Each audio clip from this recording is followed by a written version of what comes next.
Je vais vous partager une anecdote de management interculturel. Ça se passe il y a une dizaine d'années, lorsque j'étais directeur de filiale au Kazakhstan. Je venais d'arriver et j'avais mon véhicule de fonction, un beau 4x4 que je conduisais tous les matins pour aller au travail. Et j'étais fréquemment arrêté par la police pour des contrôles inopinés parce que j'avais une plaque jaune qui était la plaque des véhicules étrangers. Et souvent, ils cherchaient juste à me prendre un petit peu d'argent, ce qui était tout à fait compréhensible.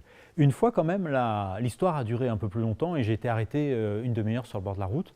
J'ai perdu du temps de travail et je suis allé voir et la juriste de l'entreprise et le responsable de la sécurité pour savoir ce qu'ils pouvaient faire.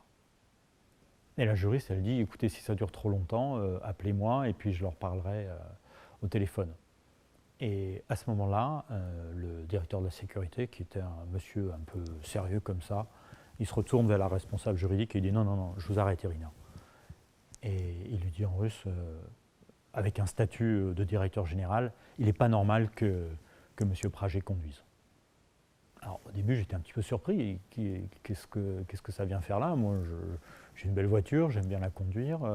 J'écoute la radio en venant et c'est pas parce qu'on est au Kazakhstan, en plus c'est pas très dangereux.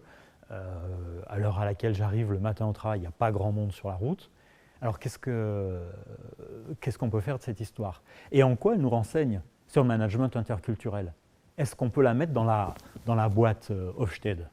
Oui, tout à fait. Elle est extrêmement utile et elle illustre la première composante du modèle de Hofstede. Je veux parler de l'indice de distance hiérarchique.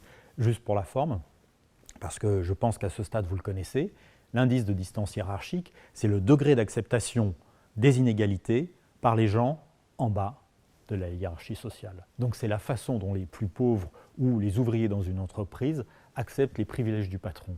Et en fait, moi, je trouvais extrêmement normal de conduire mon véhicule, parce que mon homologue en France le fait, et en même temps, les gens qui travaillaient avec moi trouvaient tout à fait normal que je ne conduise pas mon véhicule parce que c'est fatigant, dangereux, etc. Et qu'il vaut mieux confier ça à quelqu'un dont c'est le métier. Pendant ce temps, je peux lire, travailler, téléphoner. Et du coup, de cette histoire, j'ai compris une chose, c'est que ça ne sert à rien de lutter contre les différences interculturelles, mieux vaut s'adapter. Et donc, au bout de quelques mois, j'ai eu un chauffeur de fonction.